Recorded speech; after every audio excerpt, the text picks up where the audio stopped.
Most of you by now know Tom Davis. Tom is from Williamsburg, Virginia. And Tom and I met a year ago, May, at the BIA Kelsey conference that Rick chairs. And I was impressed with what he was doing then, and we've talked from time to time.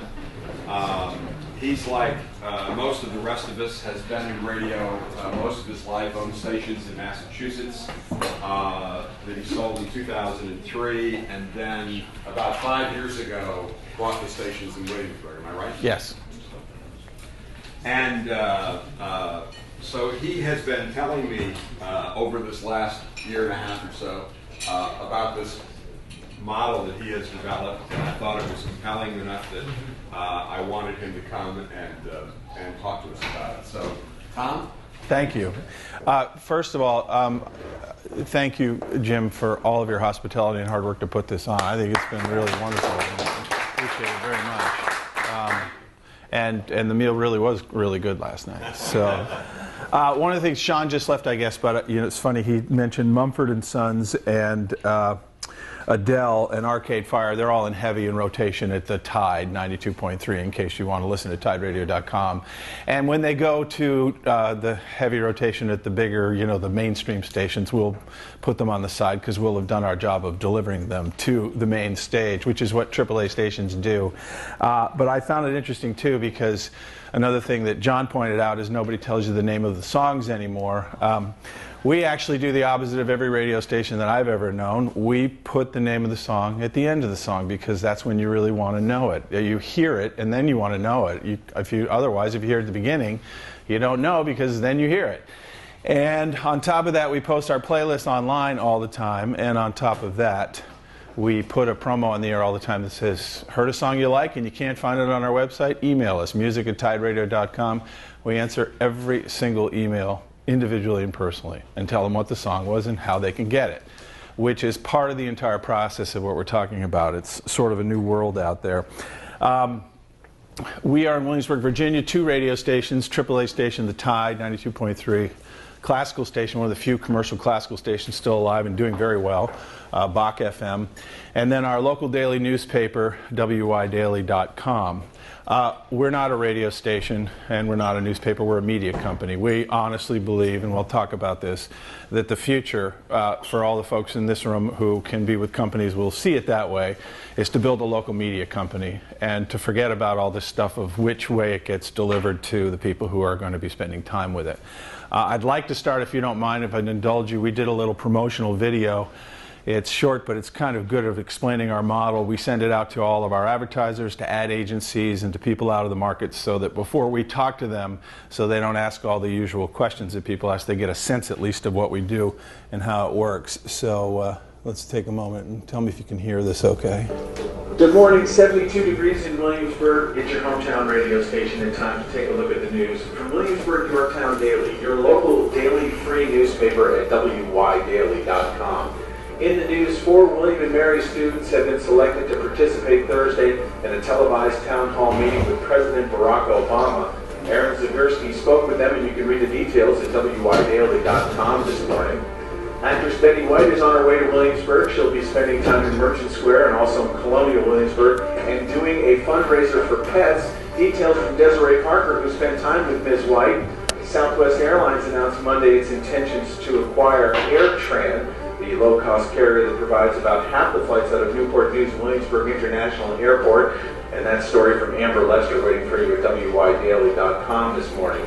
Jonathan Grimes rushed for 77 yards on the day, and Mike Hollis had a good day, 21 of 31 for 193 yards as they beat 26-7 over Rhode Island. Good day for the Tribe. That's at WYDaily.com, where you'll also get your full weather forecast. All the details always waiting for you at WYDaily.com. What happens when you take a local radio station, hire print journalists as announcers, and launch an online newspaper?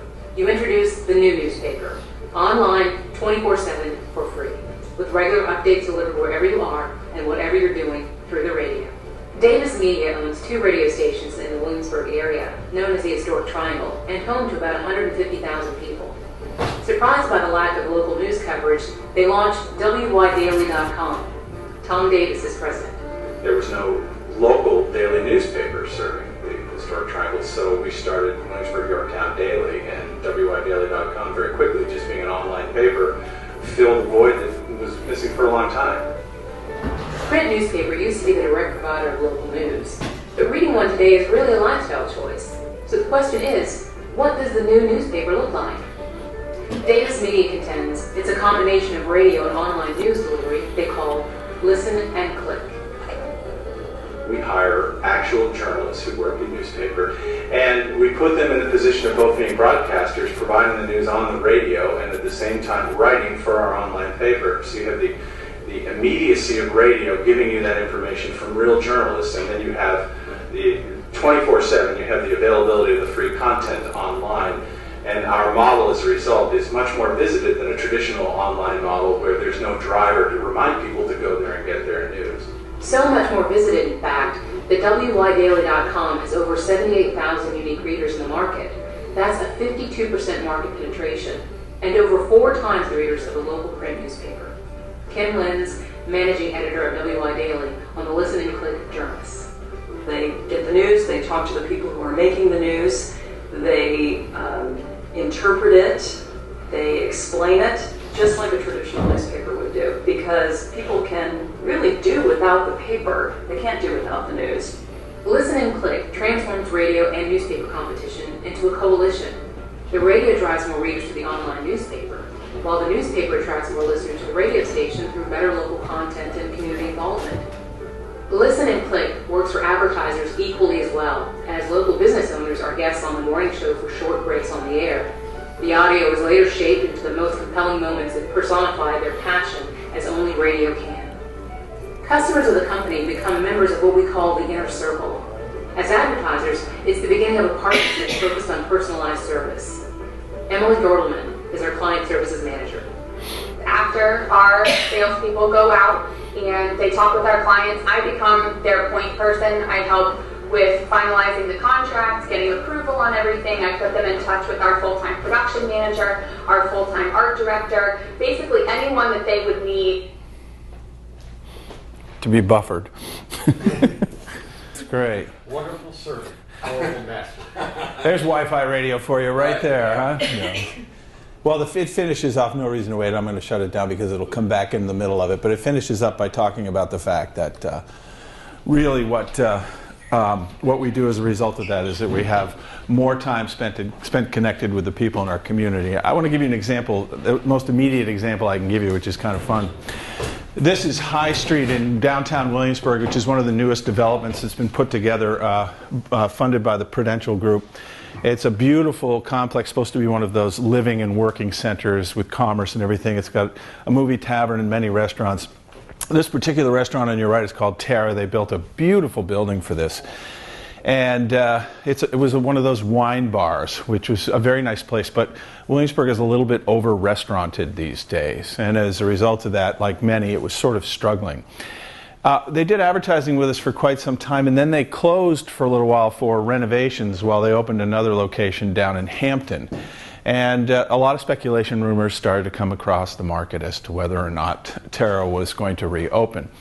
And we were getting emails and questions. So because we are the local media company, I emailed the owner and I said, Julius, you know, we've been good to you. Can you at least tell us if you're going to reopen or not? And he emailed me back and said, we haven't made the decision, but when we make the decision, you will be the first to know before anybody else, including the local newspaper.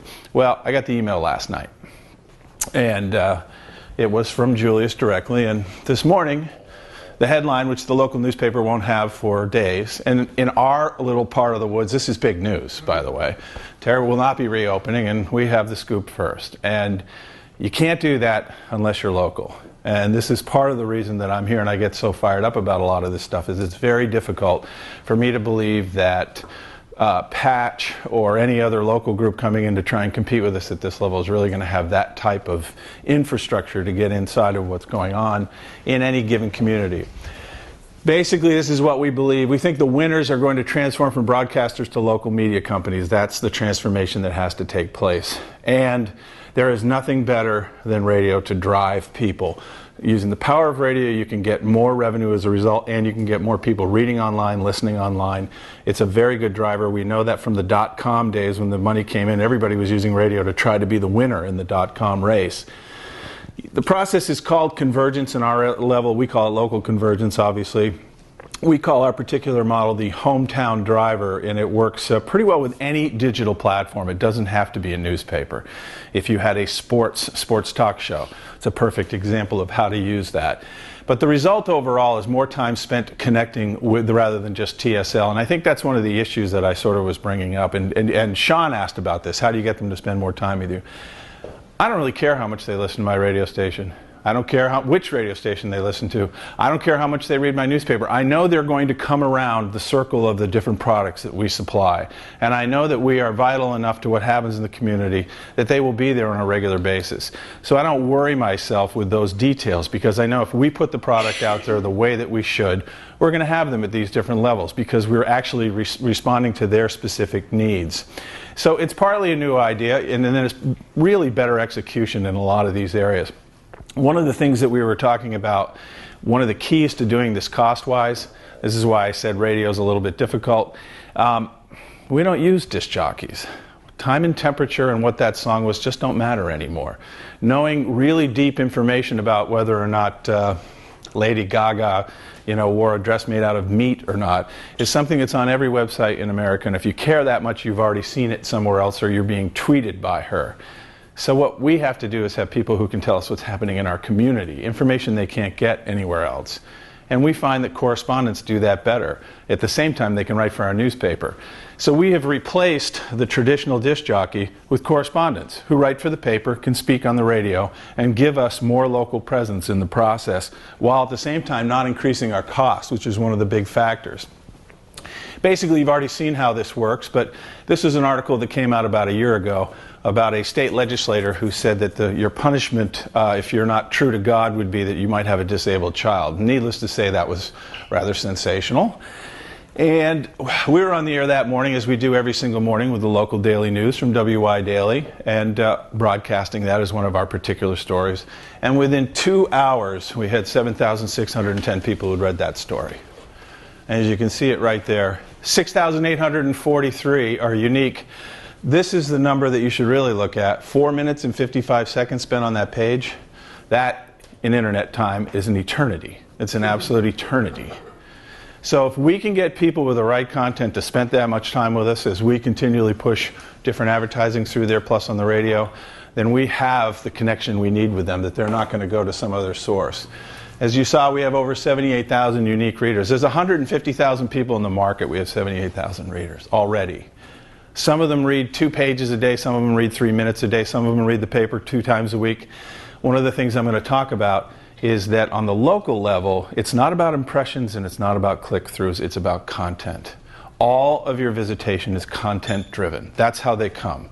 They don't come there because they want to see the box score from last night's baseball game. They come there because you told them something compelling enough that they want to go and read about it and find out more. Or their kid's story about them winning the race yesterday is in there.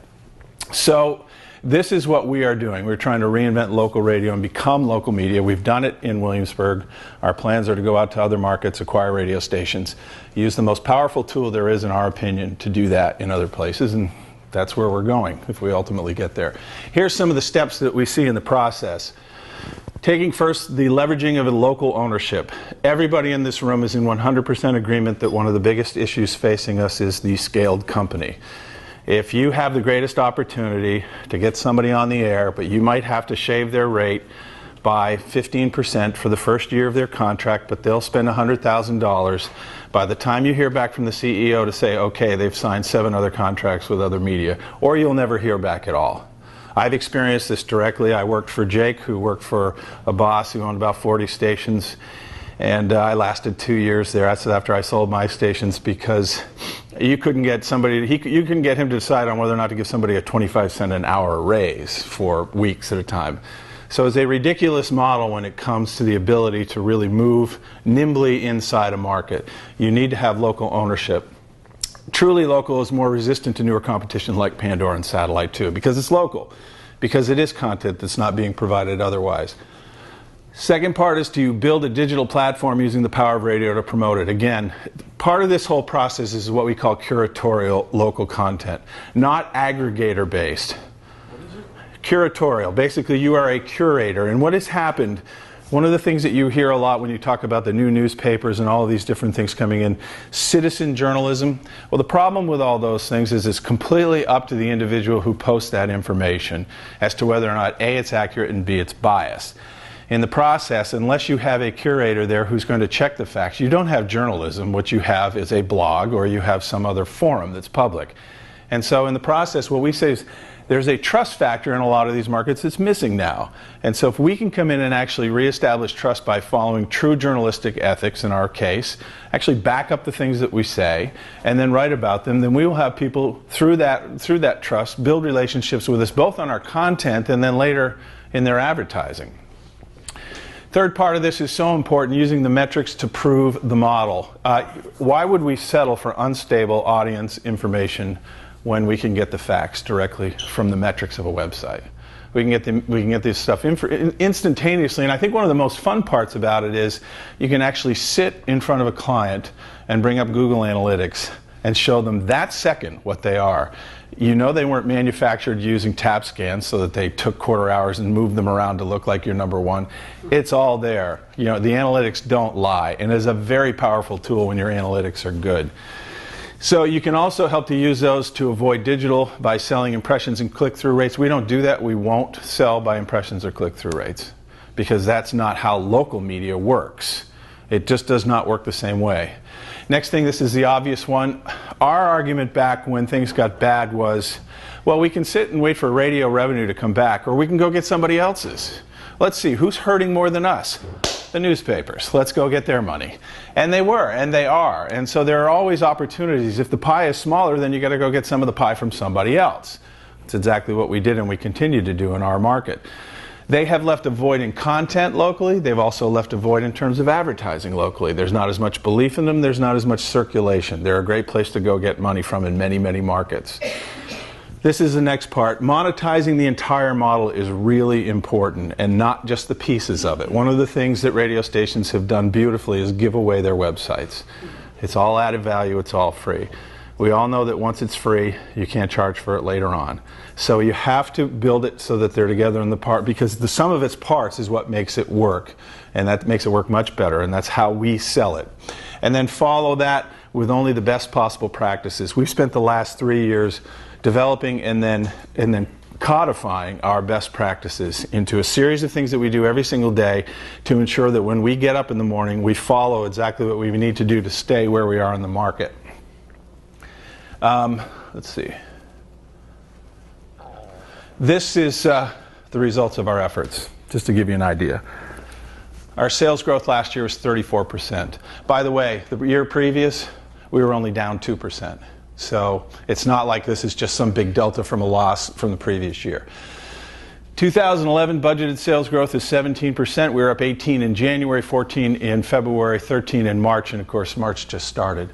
More importantly, we're at 97% of our budget, which is a 17% increase for Q1. We're at 44% of our Q2, and we're at 28% of our Q3.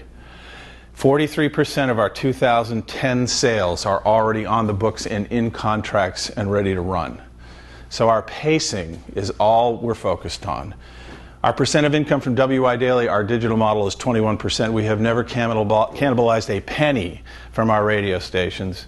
And the percent of all of our digital initiatives is 38.75%, which I'll show you the other digital initiative. So the radio station is the best possible driver, in our opinion, to move through the digital age, as long as you work with these practices. So what's stopping us as an industry? Well, we've been talking about these things like crazy, okay? Few industries, in my opinion, we've talked about it right here, spend as much time worried about everything but radio. The one thing that we haven't talked about enough in here is how much we stink at what we do. Not because we're not good enough, but because we're stopped by other people. And we're stopped by people who have a different thing in mind. One of these issues, we talk about debt.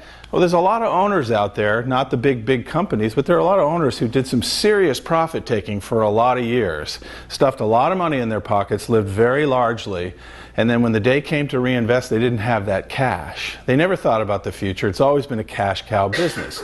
Or they took it to do other things or buy more stations or do other items like that. But still, we don't do much to change it. So here's the things we do to address these global issues that we've been talking about on our local level. Because when you talk about these things in a room like this with people, most of you are early adopters.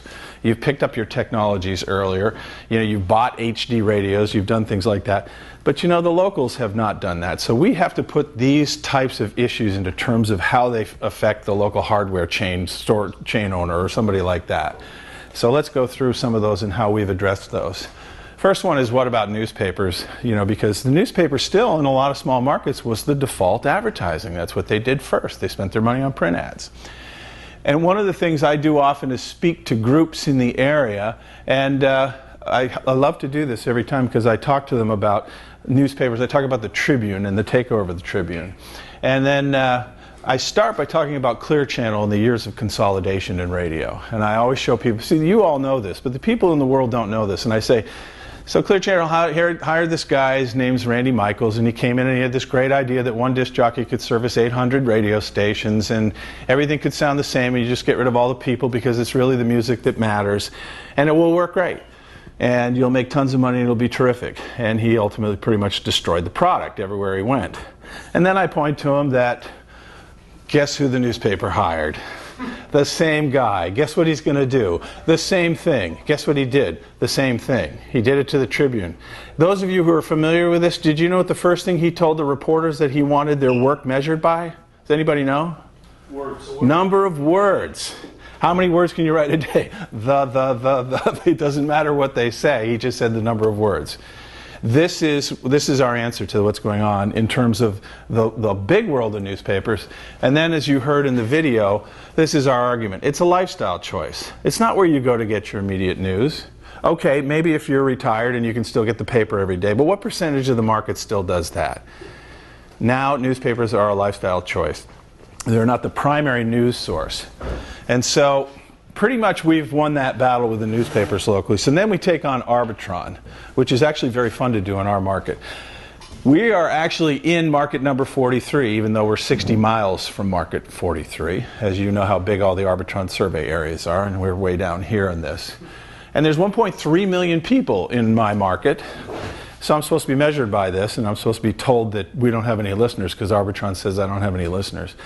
So we said, okay, well, let's take a look at the methodology. And this is what we show locals when we sit down with them. And this is what we show ad agencies.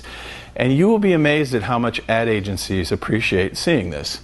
First thing we point out is, okay, this is the metro. This is where about 75% of the people live on this side.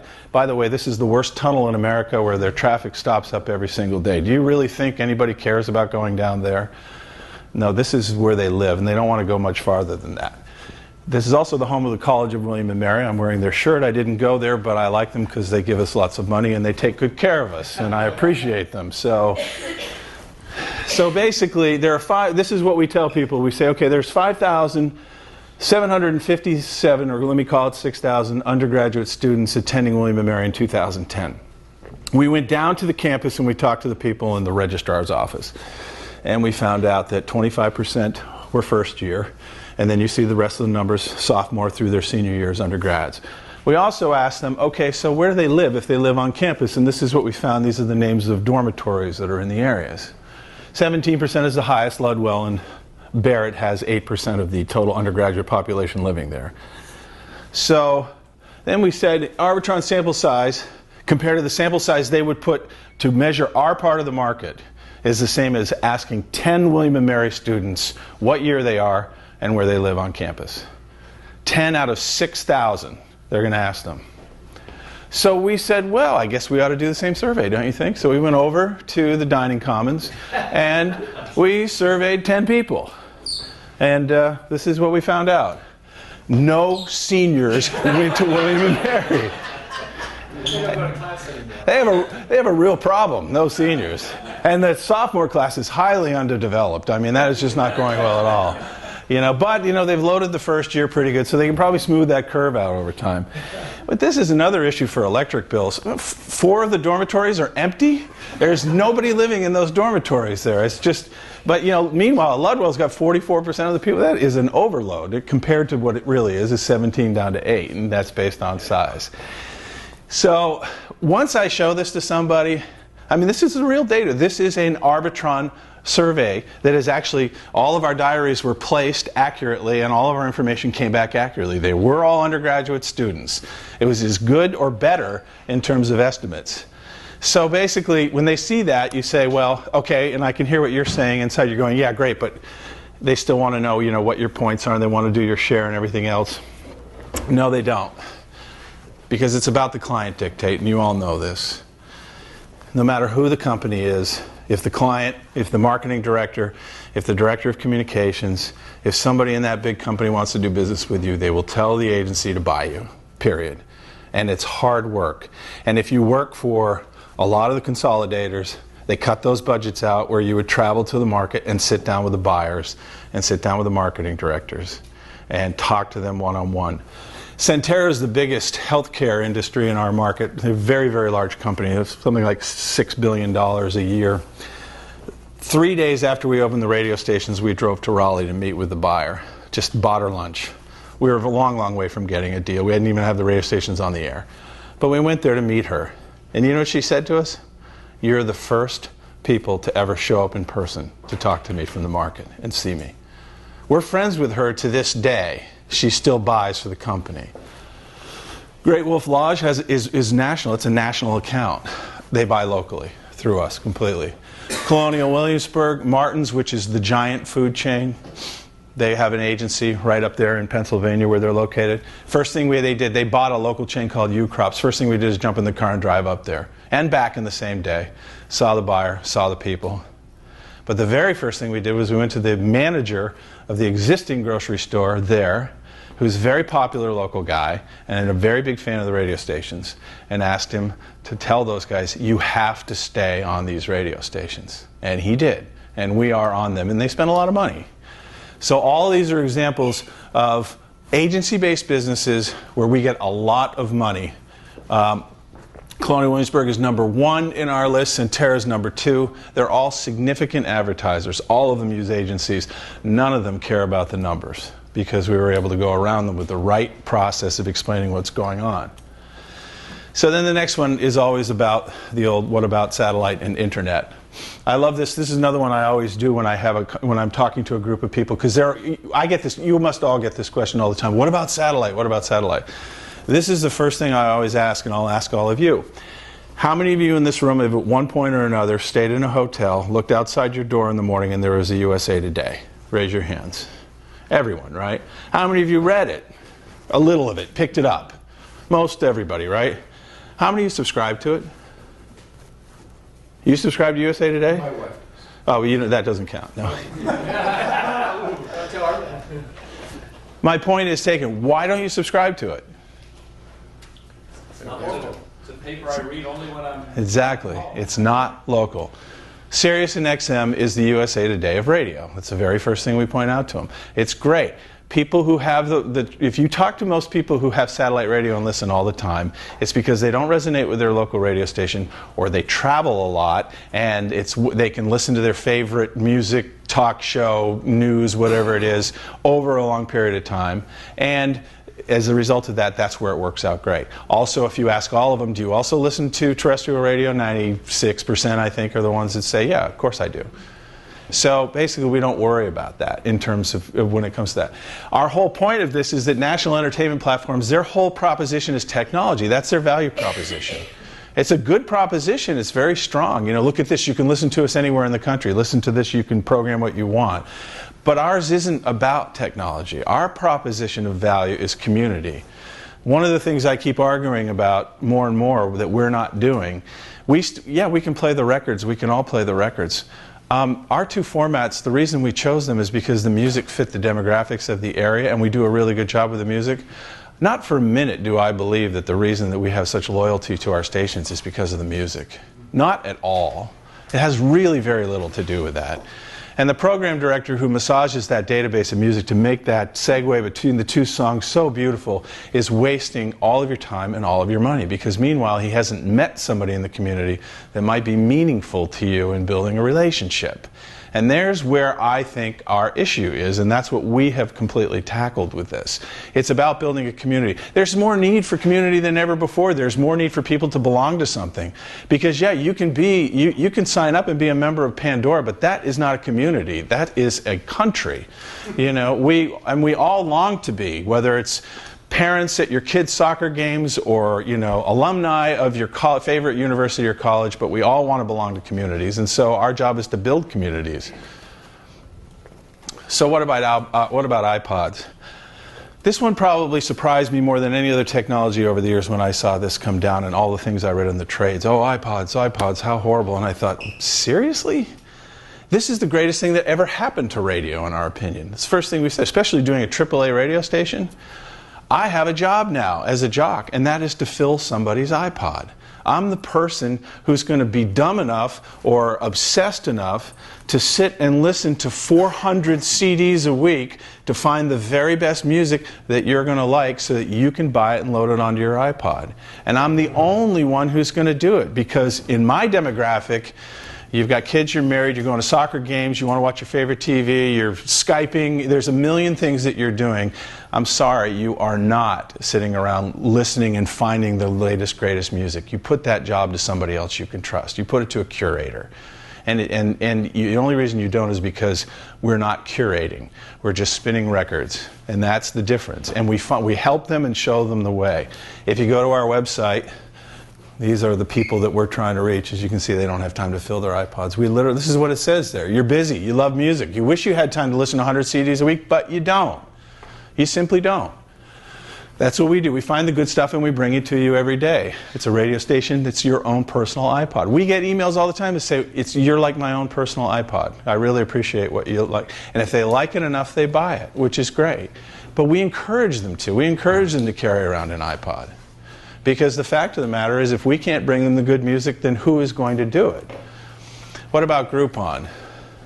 This is another one that's like, seriously? How do we get so excited about this so quickly? I mean, everybody, they're doing great. The guy's got a lot of cash, although I will say publicly right now, he will slap himself in the head and say, I can't believe I didn't take $6 billion. Because this is a model that doesn't have any ability to stay strong. Why? It's very easy to copy, and if you've noticed, everybody in your market is probably doing their own version of Groupon. All the newspapers are doing Deal a Day, and there's, what is it, Living Social is another one that's very big and doing very well.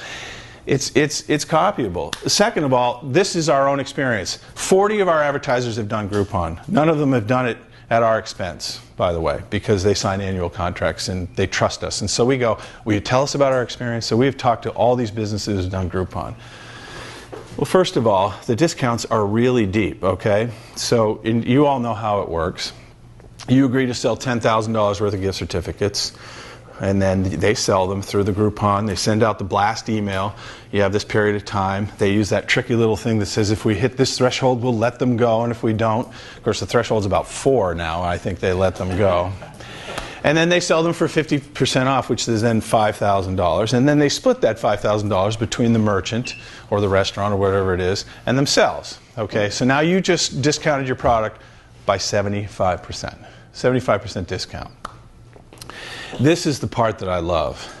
Do you know how long it takes to get the money from Groupon once you do it? 3 months. A third, a third, a third. They float your money.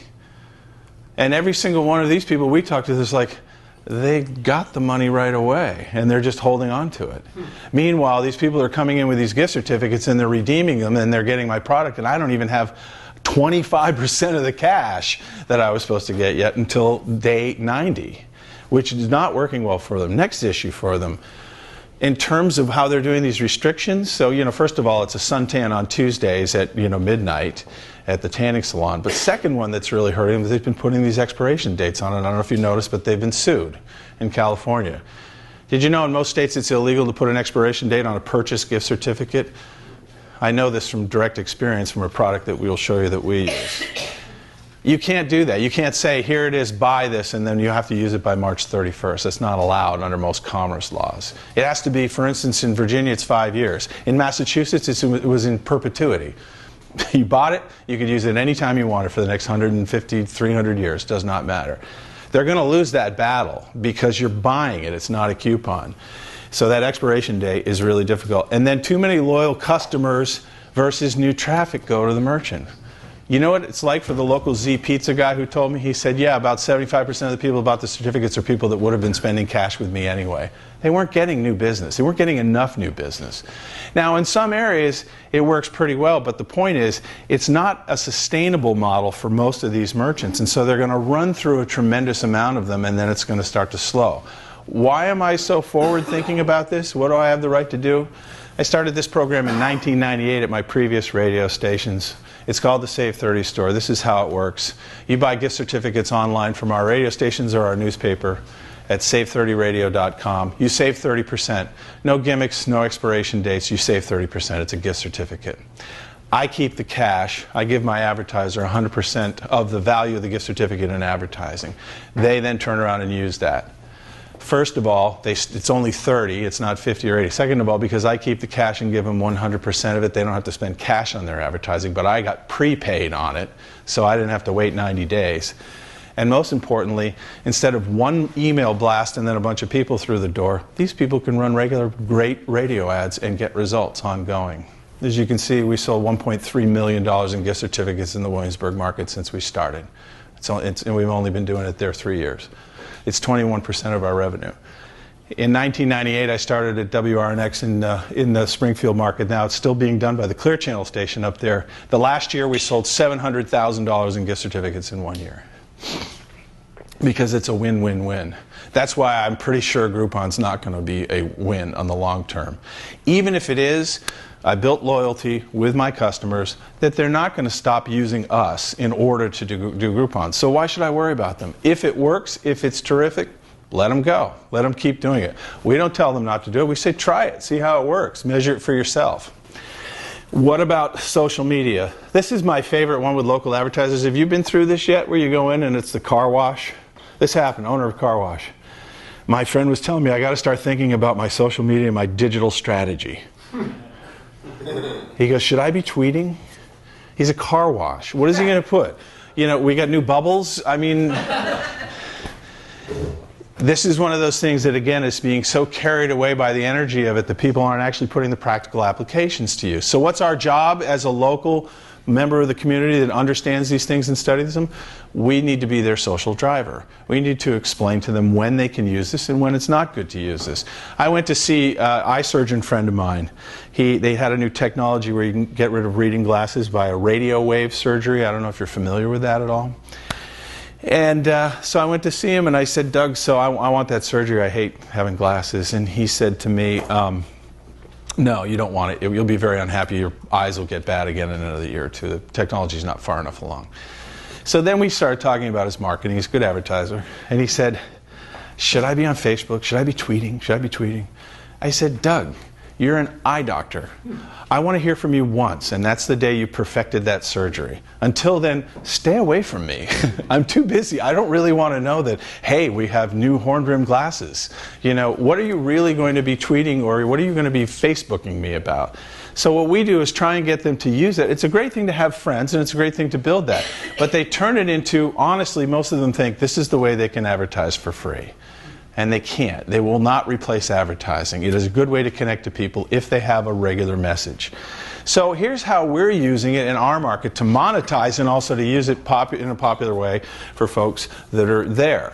Any of these social medias, and also how we're using our specific driver model to help both of these particular advertisers. Centera Facebook's and tweets very religiously and very well. Everything from, you know, free heart monitoring to, you know, or blood tests or whatever else. They have all these clinics and things they do, to new technologies that they have bought. And basically what we do for them, because nobody really wants to be getting those every day in their emails, Centera announces that it's got a new way to take out your kidney. You know, you're like, I get too many emails already. So we are on the air every single morning saying, Centera's Facebook, you know, post today says you know, there's going to be there's going to be a blood sugar screening today at noon at Martin's grocery store. If you're interested, go to WYDaily.com, click on the Centera tab. So we become the pass-through, giving them the information immediately on the radio, then they can pass right through if it interests them that day. And it's an aside, it's a comment on the air. It doesn't take up any of their day, it doesn't take up any of their space, no room in their inbox. Meanwhile, with Colonial Williamsburg, they've always wanted to try and get more attention from the locals and more participation for the locals. And one of the things that we've talked about with them is that if you go to their website, let's say there's an event and you want to see what's going on at that event, their search mechanism, there's so much stuff on their webpage, you could be there a week and not find the event. So we said to them, look, you've got all these great things going on that people don't know about. Why don't you use our radio stations as a filter for the specific ones that are most important to locals? Because you get a whole bunch of stuff that they don't care about out of market, but you really care about these things.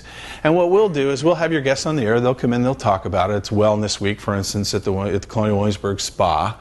And then we'll set up an ongoing frozen tab. It's there 24/7, Colonial Williamsburg for locals. And we go on there and say the same thing. So, Wellness Week, Spa, great specials for locals only. Click on Colonial Williamsburg for locals for more information at WYDaily.com. You're coming here for the news every day anyway.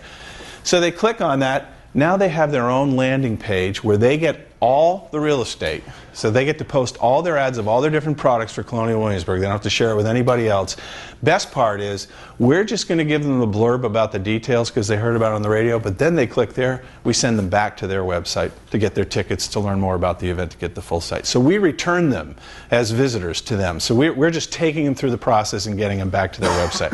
Ultimately, they don't want us to take them away, but if we can be that sort of side door for the locals to get through, it's very valuable to them, and they love the program. They spend a lot of money, and it's very effective. Okay, this has obviously been a hot topic since we got here. What about HD, Wi-Fi, other new technologies? These are the things we talk about when we go out there. First of them, we were talking about this yesterday. How many companies that you work for are owned put HD technology in your radio stations? Just one? 1900 did it nationwide, right? Well, we talked about finding the money to do new initiatives and try things. Boy, that was a pile of money we wasted right there. I mean, and one of the reasons that we wasted is not because it isn't necessarily the winning technology. I don't know. But my engineer called up, and here's two factors that I don't know that a lot of people thought about. First thing he said is, when are you going to put in HD? I said, how many receivers are out there? And he said, well, I don't know, but they'll be there someday. I said, good, call me when they are. We'll put it right up. Second thing, he said, I talked to him about it, as I said, well, what are the advantages and the disadvantages? And he said, well, the advantages is a beautiful signal, sounds great. Here's a real big disadvantage versus analog. Does everybody know about this? On the fringes? Coverage. It doesn't go as far. And so when you're like me, where one of your towers is a good bit away from Williamsburg, and that analog signal might have a little bit of fuzziness on some atmospherics on a specific day that you can probably live through if you're a listener, if it's HD or digital, what's going to happen? Clip, clip, clip, clip, gone, gone, gone. Disappears 100%, just like your STL does. You say, why would I want that? I don't want that. Which is one of the reasons they allowed us to increase, right? Some with our HD to cover that. I'm not convinced it was enough for us, but second of all, there's plenty of time to switch over to whatever the technology is. We'll see it coming. The train light is about this big. We talk about it in the room every day. But we rush to these things when we think it's coming because we think we have to get there first, even though we aren't going to need to be there first. We can move our people anywhere we want and tell them where to listen to us.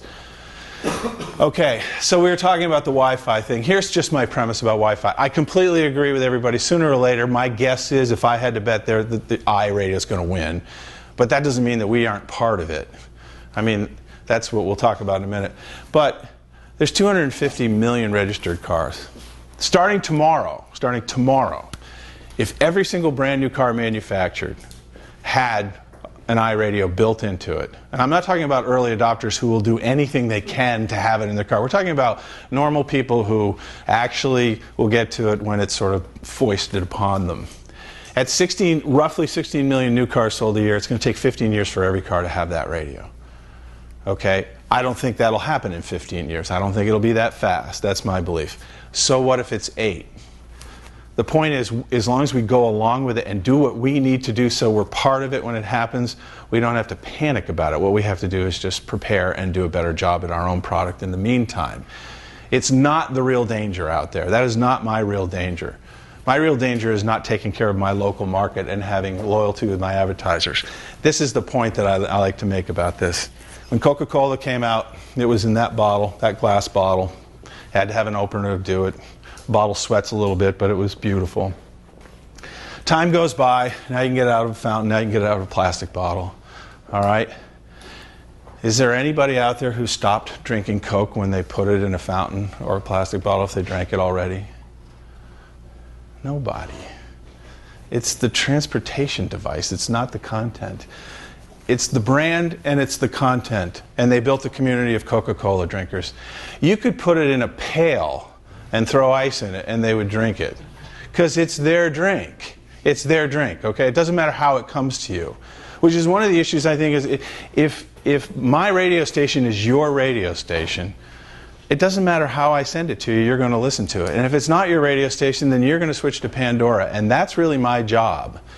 It's the same thing with a restaurant. You put the food on a different plate. If you still make the best darn dish around, people are going to come to it. And so we seem to be so carried away with the delivery device that we forget it's actually the product that matters the most. And I think that's one of the things that sometimes frustrates me in these conversations.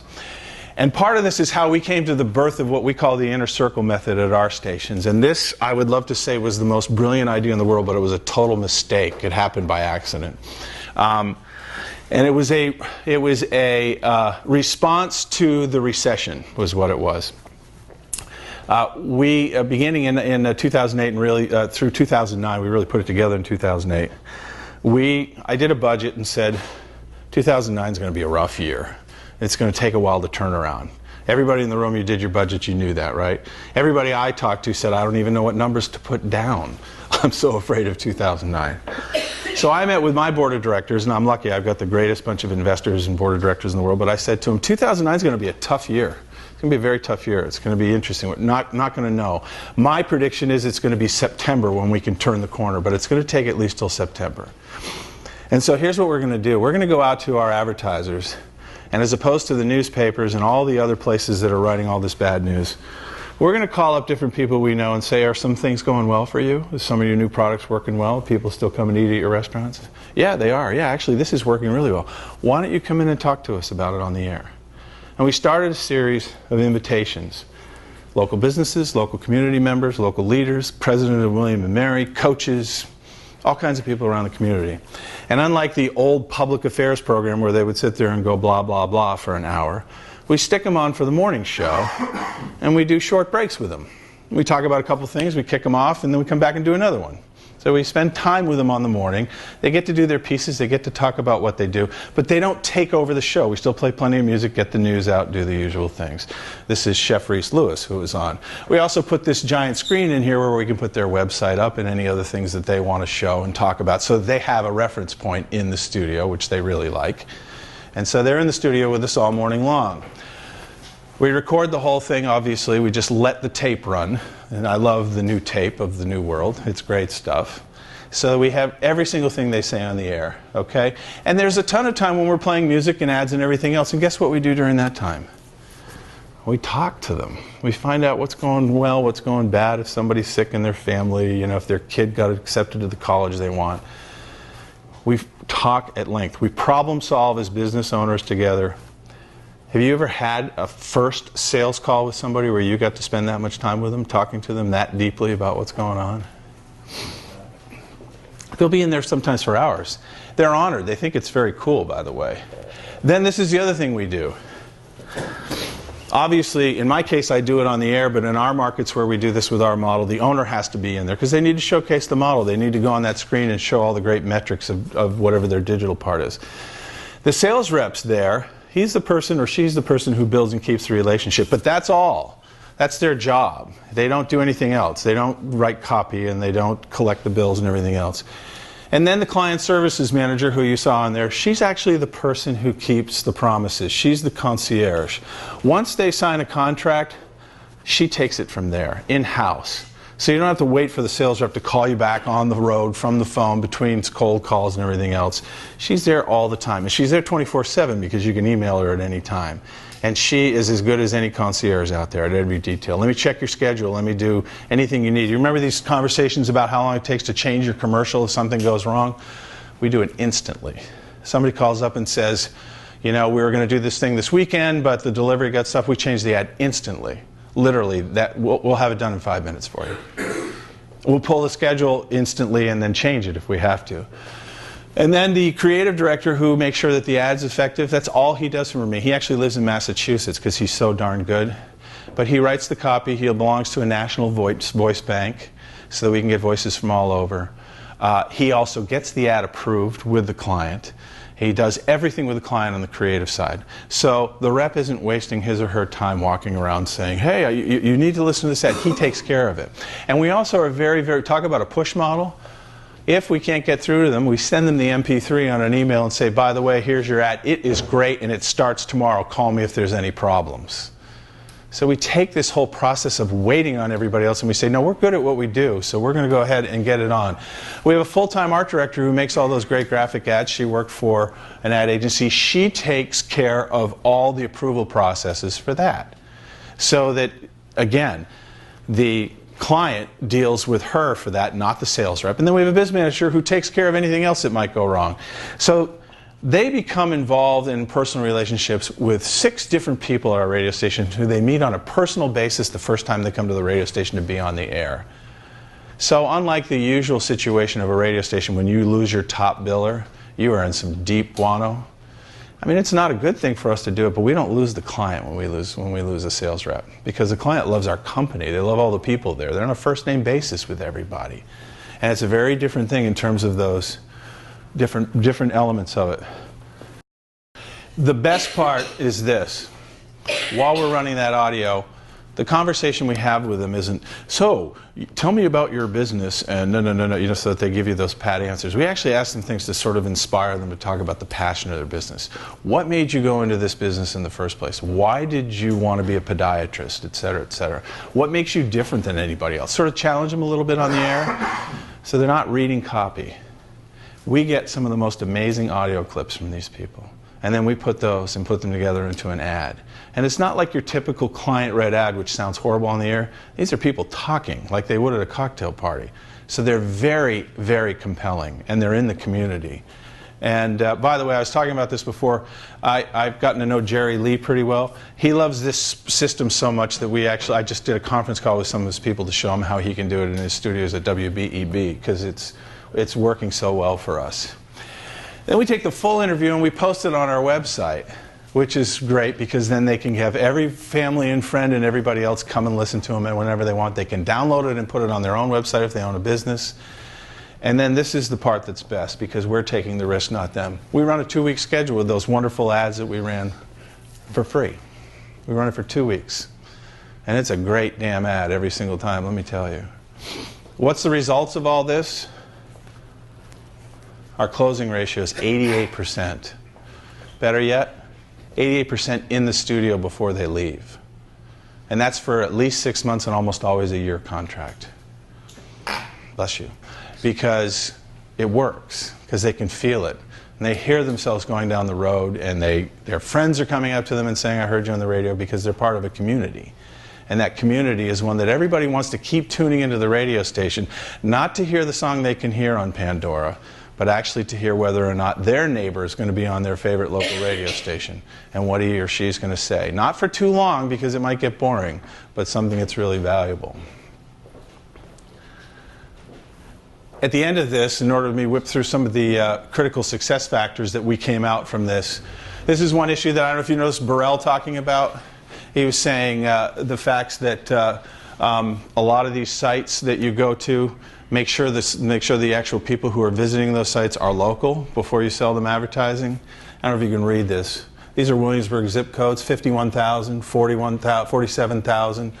We show our metrics to people to show we are actually local. And by the way, this is the Washington, D.C. area, a very great feeder area for Colonial Williamsburg, and also a lot of folks who go to William & Mary. So we get this little kiss up there, which we can have some fun with visitors as an added value for them. It's not even what we're selling. But if you look at all our top zips, we show how it is local. We are local, and that's great information. One of the things that came up yesterday about, I'm sorry if I'm going along, but this is kind of interesting. One thing that came out yesterday is, what about weather? What about school closings? No, you don't listen to the radio station for those anymore. But when the storm comes through a little bit late, like it did last winter, and then it drops a lot more snow than anybody knew it did, and we're on the air saying, by the way, there's a whole new update of people who just canceled their business, closed their businesses, or canceled their programs for tonight. And then one of our listeners emails us a video which was right from the highway showing what it looked like on I-64, and we're on the air saying, you've got to go check out this video if you're thinking about going down I-64. It will change your mind. Go to wydaily.com and see this thing. Guess what happens? That's engagement with them. They're absolutely part of that. So we don't have to do that same piece. All right, and then we keep this weather-related cancellations going all the time. So yes, you can go to 7 different websites if you're involved in 7 different things, but we are a community where everybody knows they will contact us to put it in this one place together. So we can still be a hub of that. It doesn't change the other ways that information is disseminated, but it definitely makes us one of the particular people that they're going to want to go to. Other things we've learned, cross-platforms have to be sold together. Separate sales staffs, I'm sorry, I'm very adamant about this. If you compete against each other, then what you've done is devalue both. We sell this as a bundled package. We are a media company, we're not a radio station. When you go to a restaurant and you get slices of sirloin and 21 French fries, do you say to them, how much was the steak portion of this piece? And how much was the French fries? And if I give you back 2 French fries, will you give me 1 more slice of steak? No, it comes as a package. It's your meal, And so our whole point is, it works really well. And how do we know it works really well? Here are all the keywords that drive the people to our website. Look what they say. There's the keywords we say over and over and over again on our radio station. So we can show them saying, no, wait a minute, if it works so well for us, why wouldn't you want to be part of this entire strategy? We've already gambled with it. We've already tried it. It works. And as long as we build an ad that goes dovetailing with what's on the radio, then it works very well. And this is something else we learned, as I was talking about earlier. We tell the ad agencies it's not about this. It's not about impressions or click-throughs. It's about content-driven. You might be there for 55,000 impressions, but if you're not there when the local restaurant burns down, then you missed your best opportunity to maybe get the most visitation, and maybe the people are most interested in that. And therefore, and if the content's trustworthy, they'll keep coming back, and most important, that's why we sell by a monthly basis. You come on our website, you have to be there for a month. We'll sell you for a day, but it'll cost you so darn much, it's almost it's almost the same cost as a month, because it's about making a commitment to your advertising long term. Here's another part of this. The message is more important than the money. You've all seen this. We talked about this yesterday with Google inserting bad ads on your radio station. And our argument in the converged society is that endorsements are implied. Everything you do on the radio station is implied as an endorsement from your radio station as part of your product. And that traditional media sales reps aren't trusted anymore. And consumers have more resources, and they're better informed about it. And therefore, accepting a bad campaign hurts long-term relationships. This is an example of an ad that came over from the car dealership, Win Ford and Volvo. You would have loved to have seen the email conversation that went on amongst 6 people in my office saying, what the heck are they thinking? We don't live in the Rockies. Who did that ad? Karen, can you do them another one? This is wrong. It's the wrong image of this place. It's not what they're saying on the air. This is from 2 sales reps, the art director, the creative services manager, and one of the writers. They're all on there talking together on our Google platform about this, saying, hey, we have to fix this. They actually care. And by the way, everybody who works there can tell you who the top 10 or 20 advertisers are, not just the sales department. There isn't a person in our room who, if they're there and somebody comes in, they'll walk right over. How are you, Mr. So-and-so? Great to see you. Thanks for coming in. So it's all about the culture, which is one of the issues that we are really dealing with here. It's about the culture. The hardest part about this, if we're really going to make the change, is not about where we find the money and everything else. It's being willing to get rid of the folks who aren't going to do it. And you really do have to get rid of them. They will not change. It does not take long to find out, believe me. And we built a great team, and I went through about 6 sets of employees in 5 years to get there. And now I have the greatest people in the world, and I pay them very well because I don't need as many because they use technology to do a better job. But if they don't come to play every day, then they really can't be in this business anymore. And there's no watching the fax machine.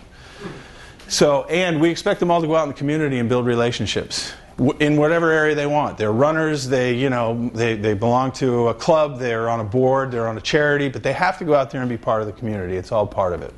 Finally, sorry I've taken so long, this is my argument why radio is much more qualified to do this than any of the other mass media. First of all, it's still the most portable. You can hear it. It's still ubiquitous, better than anything else. The culture was founded on a 24-hour information cycle. Newspapers were not. They work off deadlines. Newspaper people cannot get used to the fact that news happens when it happens. Radio stations, especially in the old day, knew that. So we have that culture part. We are so much more cost efficient than newspapers or televisions. We don't have sets, and we don't have printing presses, and we don't have distribution devices and everything else. We can make these changes internally. Do you know how much it cost me to launch WY Daily? About $9,000. I just had to get a good, CMS system built up and then go hire the people. It didn't cost $200,000. Naturally suited to marry the human assets of the other media. Who are the best spokespeople on most public affairs programs and sports talks programs? Pardon the interruption? Who is it? It's 2 columnists, right? Writers. They're the best people, not the nerdy ones who sit in the corner and can't talk to anybody, but the ones who are actually engaging. They're the best people to put on the radio. They're smart, they understand more than one media, they're very good at this. Content reinforces our product while promoting digital use. How great it is. We have the local news on your radio station locally, and by the way, we just gave you the news, and at the same time I just drove you to my website, which means I just got you to listen, and then I got you to read there.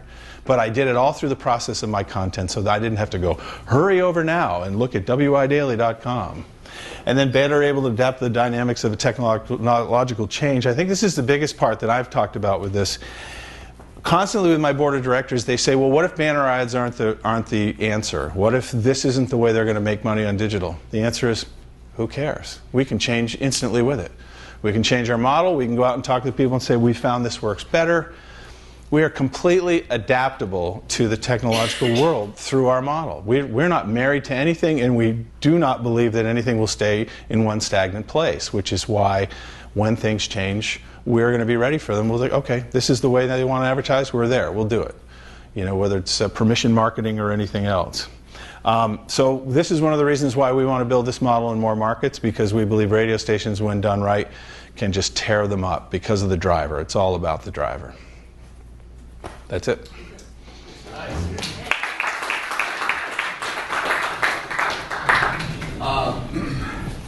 Quick questions. We're running a little over time, but go ahead. Just a couple. How big is your staff? 10 full-time employees, 5 part-time. And are you profitable? Very. This year we'll do, our broadcast cash flow will be 34%. Wow. When did you start the newspaper? June of 2008. Amazing. Profitable out of the box, by the way. And one of the reasons is, one of the things that always happens is people want to say, well, how much does it cost to do this and that? Everybody works for the media company there. Nobody wears one hat. They all on radio, they're all in newspaper. Yeah, correct. What is your CMS that you selected? We're using, you got a better one? We're using Joomla, open source. It's okay. Some of the applications aren't so great. It's a lot cheaper, obviously, than having a full-time somebody doing it, but it has, all of them, as you know, have their ups and downs. Sure. So then I'm curious, how'd you pick that one? What was your... Our first version was completely custom made. Then we found the guy just was not up to our expectations of change. Our second version was a web provider, web developer who built it on Joomla and said, this is good because if I'm not here, you can still run it. And so that's how, it was her suggestion. Now she's gone. She just had a change in her plans. And so we're fine with ours. It's stable, but we're totally always looking for a better better CMS. It's awkward. It is awkward. I talked to the folks at Triton, and I liked them, except there was some of our specific things that we do, it would take too much customization and change that it didn't quite work for what we're doing. But I definitely, they're great people and doing really good stuff. So, yes. I get a sense that you're writing longer-term pieces of business. Is that? We do no transactional business. We actually we do not want transactional business. We have 2 packages if somebody calls up and says, hey, I'd like to get on for a week. We send it over to them, we say, this is really a waste of your money, but okay. Here you go. We're not interested in it. We walk away from it. We will forego, maybe a chance to do 3, 4, 5% more in a month to stay on our. It was hard, let me tell you. It was very hard to get to a point of saying, no, stay the course, stay where you are. But it has been unbelievably rewarding for us to have that kind of pacing. You talking about 6 months, a year? In terms of contracts? Yes. Minimum 6 months, and most of them are a year. And most of them we renew before 3 or 4 months before they expire, because we've built a relationship with them. Here's one of the things that we do that's really useful. We are all students of marketing and of all these applications, just like you all are. We study all these things, we see how they work, we see Groupon and everything. So we are constantly a laboratory of information. We go to every single advertiser and we say to them, look, you just signed your contract. If your budget for the year is $50,000 and you already signed off for $25,000 for us, we don't want any more money, all right? Now that we've established the fact that we're taken care of, can we help you with the rest of this? We don't have a dog in the fight anymore. But you're spending this much money on your social media and you're doing this on your website, and you could do this and this and save this money. My favorite is SEO, right? And these people go, oh, $600 a month I'm spending for somebody to analyze my SEO. And I'm like, well, how would you like to do it for free? It's called Google Analytics, and it's not hard. And by the way, what do you need SEO for? You're a paint store in Williamsburg. For God's sakes. They're going to find you if they want you if you have a website. But they've been convinced by the outside shops, oh, no. And I'm like, oh, so somebody in San Francisco can find out you have a paint store? And so there are ways that we can save the money. In the course of the year, we'll save them a bunch of money, and a lot of time that gets spent right with us. They're like, I want to do more with you, And we're adding products constantly. We have 2 new products that we'll be bringing out this year. So, that's our goal is when the money comes. Yeah. How do you control the difference in inventory between all the inventory unlimited on the web and limited inventory on the air? Well, it's really not unlimited on the web. I wish it was, but the problem with it is that no matter what you do, the vast majority comes to the home page. And then it trickles down from there to a much lower degree. And we do 12.5% share of voice, which is 8 ads per frame. So we actually have to, management of that inventory is about as difficult as it is on the radio when you're full. And we do it the same way. We have an ad management system. We're constantly watching it. We're checking people's impressions, making sure they're flipping up, often enough. And the most important thing is we use the radio to reinforce it so that it's there in terms of the same message. And what we've taught, the biggest part of this too, is teaching people the expectations of what's going to happen. If they say, I want to see how many people click through the site, and we'll say, well, none are. Well, why? Because you're not giving away $100 bills. If you want to change the message, we're happy to do that. But so much of what we do is about managing those expectations, particularly in radio, because it's so intangible. What are you really doing? Are you branding? Are you driving traffic? Are you talking about some new product? What are you really doing? What do you really want? What do you want to accomplish from this? And if they say something unrealistic, we go, we can't help you with that. And nor can anybody else, but if you want to go spend money with them because they'll take it from you, then we can talk later. Taking your own anxiety out of the sales process is unbelievably powerful. Because it's not, we try not to be arrogant, but what we want to say is, look, we really would like to work with you, but we know how it works. We're the pros here, and we work really hard to make sure your ad works. And it bothers us. I had a guy who spent $600 to do a website that was an information portal for the area, and I said to him ahead of time, I said, you can't win because you're going up against me, WI Daily, with 2 radio stations. It's great that you're doing this. I'm not trying to tell you not to go into this business, but I can't help you. Nobody's going to hear your message through the noise of WI Daily, WI Daily, WI Daily. He insisted to do it. And before the month ended, I had our bookkeeper write him a check for $600 and sent it to him and said, look, I already know this didn't work. Here's your money back. I do not want to take your money for nothing. You know, it's not, and that kind of goodwill in a community in these smaller markets. I mean, he told everybody in the world about that, and it was $600. It cost me nothing. You know, plus, frankly, it bothered me. You know, it's like, you know, we see, you see this, we see ads, we know they're not going to work. We're saying, we tell them all the time, you know, we just want you to know, your message is a little off here, and we can't tell you whether or not it's going to be really effective. And so I just, you know, don't blame this. And this is one of my issues with ad agencies, by the way. When they come back and say no clicks, you know, there's no many click-throughs, you're going, yeah, but you did the ad. We didn't do the ad. We're the carriage point, you know. But when you work with the decision maker who's actually going to make that pushback through to the agency for you, you can put that expectation in their head.